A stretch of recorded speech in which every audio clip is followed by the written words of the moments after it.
je pense que c'est dans les moments les plus difficiles qu'il faut décider de rester. Et c'était mon choix. Parce que ce sont dans ces moments où on pense qu'on est vraiment lié à l'avenir et au destin de son pays et qu'on doit rester. Le ratage pour un journaliste est une forme d'échec. Rater une info est une forme d'échec. Se rendre compte qu'on a donné une mauvaise info est une forme d'échec. Se soumettre aux diktats des politiques quand on fait son travail ou quand on fait une interview, c'est une forme d'échec. Quand on se lève le matin pour aller travailler, on construit son pays.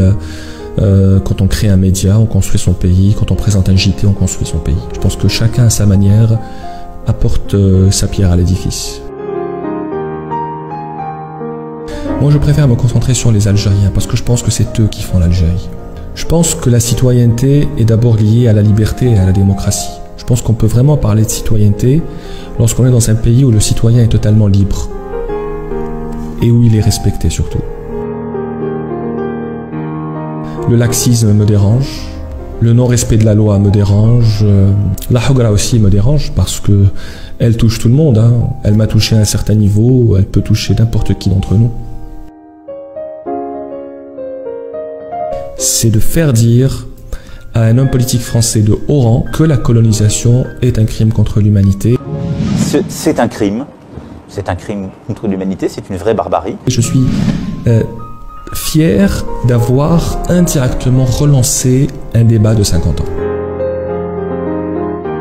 Je suis fier d'appartenir à une famille qui s'est sacrifiée pendant la révolution du 1er novembre. Mon oncle est membre fondateur de l'UGTA, il est mort au maquis à l'âge de 29 ans. Mon père aussi est un ancien résistant et soldat de la LN.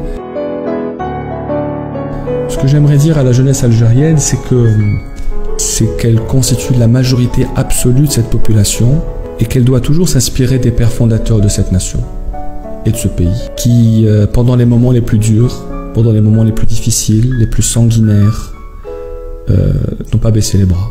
Donc ce n'est pas une raison pour perdre espoir.